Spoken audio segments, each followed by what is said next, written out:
Hi everyone, I'm Theo, and in this video I'm going to co-present with Shujat our systematization of knowledge about research related to longitudinal privacy management of publicly shared personal online data, which is joint work also with Markus and Christina. First of all, I'd like to introduce our topic and motivate why there is a need for effective privacy controls in online environments, with particular focus on longitudinal aspects of privacy. The number of data people share in online social networks is simply incredible. This talk is going to be around 18 minutes long, and during this time, people from all around the world are going to share more than 1.1 million photos on Instagram and create more than 10 million tweets. Within this large amount of data, there are many posts that are not meant to be permanent. To this end, many applications already offer options for posts with limited data lifetime. For example, these platforms here, the ones I just referred to, allow posting contents that are available for 24 hours. In addition, many posts are not meant to be seen by everyone, which is why content visibility can be limited to specific audiences, for example, followers only. However, the latter one, who can see content, can be either set at the moment of publishing, such as posting a photo, or when not manually specified, it is defined by the user's default privacy settings.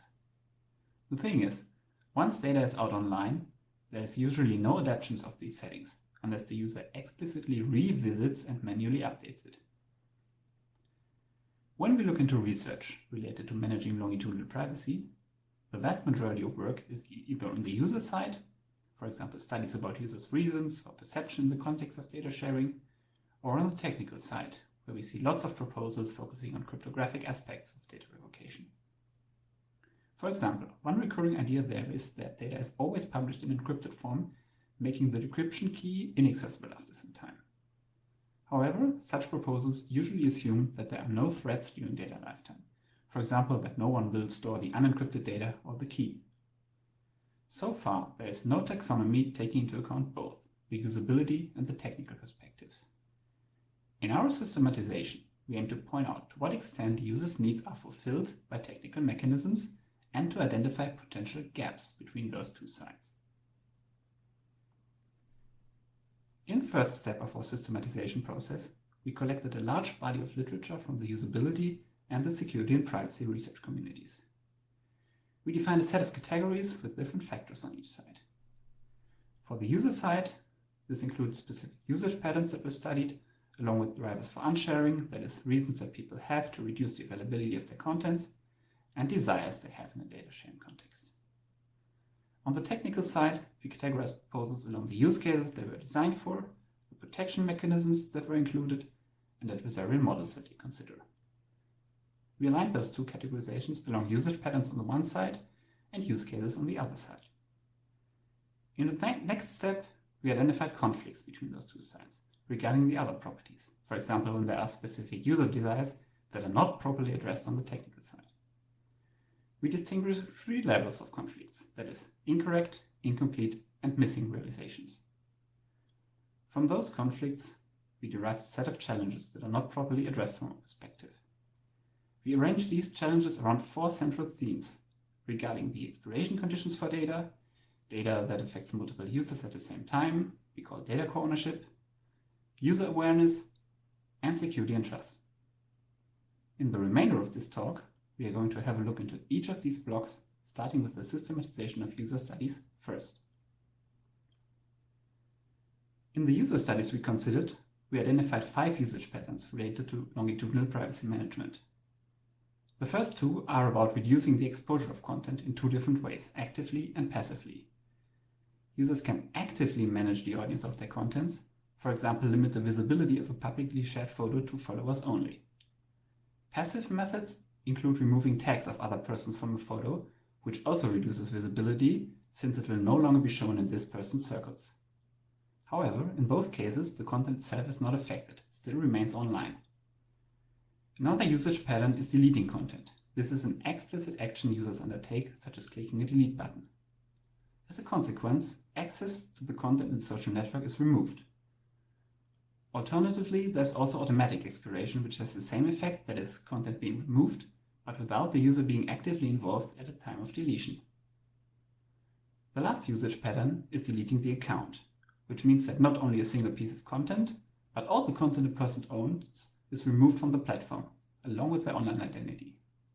So in total, there are 3 levels of escalation that have been studied so far. We identified 6 drivers for users to limit the visibility of their content.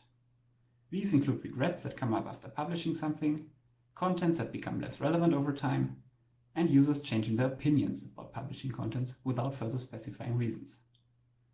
Moreover, there are cases in which external events make users revise their sharing decisions. Misconceptions when the exposure level differs from what users perceive, when they are explicitly asked about it, or users expressing fears that specific groups of people can see their contents. For their desires, users want on the one hand the visibility of their contents to be reduced over time. On the other hand, they do not always want content to expire automatically, but they also want to be reminded such that they can review and confirm potential deletion decisions. When it comes to relations with other people, users have some specific desires. For example, they would like to be able to also control contents that have been uploaded by others as long as it affects them. For example, when their face can be seen on a photo shared by a friend. Additionally, users express desires that the audience for something they share should be composed differently depending on the content they've shared. Related to this, there's also a desire for a user view, that is, a feature where users can view their own profile from the perspective of another user. We identified 33 relevant papers that contain studies about publicly shared data, whereas only a couple of them explicitly asked about longitudinal aspects of data sharing. However, also the other papers provide useful insight for our systematization. We categorized all papers along the different usage patterns, drivers for unsharing, and user desires, as explained before. For the technical perspective, we followed a similar process, which will now be presented by Shujat. Thank you, Theo. For the systematization of technical proposals, we start off by considering the use cases these solutions are designed for. Whether it is the deletion of content such that it is no longer publicly accessible, or reduction of exposure of content such that it is only exposed to a subset of audience. We also capture the number of data owners involved, as well as their level of involvement in the decision to revoke or restrict access to the content. We then rate the adversarial model of each technical proposal with respect to the following attacker types. If a proposal considers a specific adversary in their threat model, we label it as such. Retroactive adversaries learn which data they are interested in only after the data has been revoked. So the assumption here is that the attacker has no interest in accessing the published data before its expiration. Honest but curious adversaries act as a legitimate party in a protocol but will attempt to learn as much information as possible. On the other hand, interfering adversaries actively interfere by either preponing or postponing the data revocation event, and insider adversaries can control user devices and can compromise users' passwords. To realize these use cases and fulfill adversarial guarantees, each protocol relies on different technical means. The following protection principles have been proposed multiple times in varying realizations. These range from cryptographic mechanisms to deception and flooding to access control policies and so on. Let's now take a brief look at the systematization of 35 technical proposals that we reviewed. I will briefly highlight some important trends. We start off by providing the publication details along with the platform it is primarily designed for. Whereas multiple proposals were focused on specific platforms like Facebook or Twitter, quite a number of them were platform independent.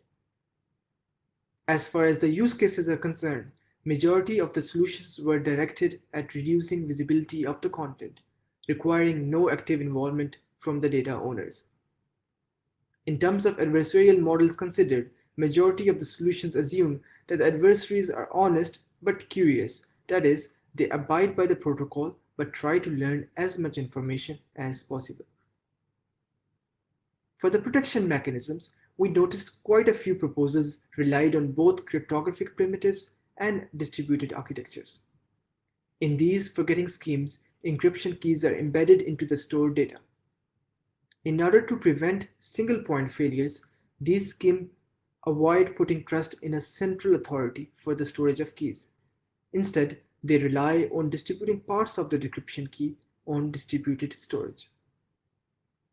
In the backdrop of prevalence of AI systems, such as facial recognition, adversarial examples are increasingly being proposed to allow users to limit their content's exposure to these algorithms and thus go undetected.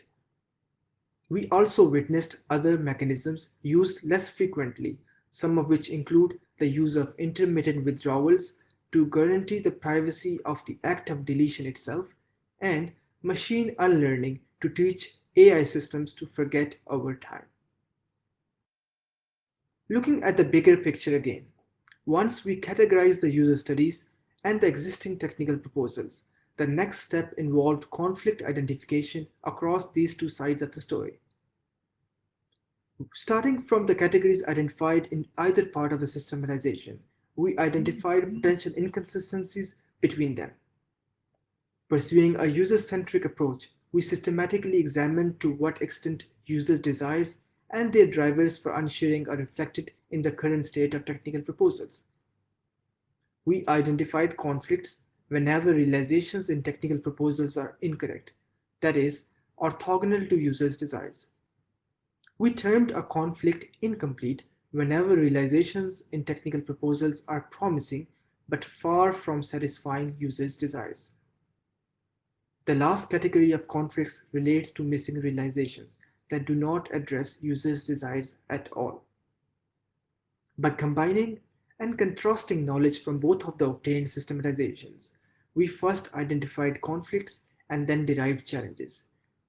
We followed a bottom-up approach. First, we derived fine-grained challenges related to the conflicts, and then we put them into a broader context and related them to each other, resulting in a set of 4 challenge groups as shown here in the right. We will now take a look at some of these derived technical challenges.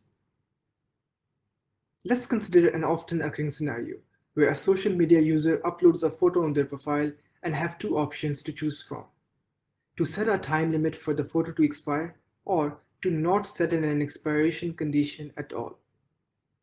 In the former case, for most end-user solutions like Snapchat, there is no flexibility as all posts expire in the standard 24-hour limit. Even in the cases of flexible expiration times, appropriate time for data deletion is often difficult to determine in advance. In the other case, where the user does not choose any expiration condition, the context in which data is published can change. Major life events such as graduation or moving to a new city could take place. It is also likely that the post sensitivity levels might evolve with time, rendering it irrelevant or even harmful to the data owner. Multiple studies have found that participants did not want contents to fade away wholesale with age. Instead, they showed desire for revocation to take place for only selected audiences. In contrast, the overview of technical side shows that the commonly considered condition for data revocation has been the time passed since publication. The decision on content's exposure control is a complicated one, hardly captured by focusing alone on the age of posting. To this end, we derive specific technical challenges, one of whom is to come up with an adaptive expiration condition that takes into account contextual factors, such as changes in life circumstances based on the data available to the platform. Similarly, the other technical challenge is to fully realize audience-dependent expiration, such that automated revocation decisions do not affect all individual users or groups of users, such as family, in the same way. Now, Theo will present another set of challenges. Thank you, Shujat. For data co-ownership, we also identified a set of potential conflicts. When uploading a photo showing multiple persons, such as a group of friends, to an online social network, the photo has one distinct owner, the person who uploaded it. Other people in the photo, who are also part of the social network, can be tagged in the photo, either by the owner or by the other persons themselves, or both, depending on their privacy settings. That means that their online identity, their profile, is linked with the photo owned by a different person, their friend. There are a few questions that can arise here. What can happen next is that each of these persons can change their opinion about the current exposure level, about to whom the photo is shown. Even the relationships between those persons can change. Each of these implies that there is a need for adaptability of the current level of exposure, preferably for each of these persons. Regarding the question who of them can take action, we see that the owner is the only one who is in full control of the photo's privacy settings and can, for example, delete it. The other two are limited to removing their references, but have no means to make the photo entirely unavailable, although their privacy is affected in the same way as the owner's privacy. So we see a certain level of power imbalance between users, and that should be addressed. There has already been some research in this direction. On the user side, there are different mitigation strategies that have been explored, even though not necessarily focusing on this exact setting. However, when users say that they avoid that photos are taken at all because they cannot control it when others share them, this shows that there is a serious problem in terms of power imbalance. There are different technical proposals, but those have never been validated in the sense whether they reflect users' desires. It is not clear if concepts such as voting mechanisms or automated conflict resolution can really provide individual users their desired controls. To this end, we formulated two challenges due to the missing and incorrect realizations of user desires in the context of controlling others' contents. Adaptability of exposure and handling power imbalance are two key challenges that need further research. While this was a first glimpse into the challenges we derived, there are a couple of more that we discuss in our paper, for example regarding user awareness and security and trust issues. We also reason about further issues that we did not formulate as explicit challenges, but that require attention as well from our perspective. In summary, we have presented a new taxonomy for managing longitudinal privacy in online social networks. We have seen several conflicts, for example that users desire more nuanced data exploration, or problems with power imbalance in multi-user scenarios that are not appropriately reflected in technical systems. To this end, we derived a set of challenges and open questions to be addressed by future research in this area. This is the end of our talk, and Shujat and I are now happy to take your questions. Thank you for watching this video.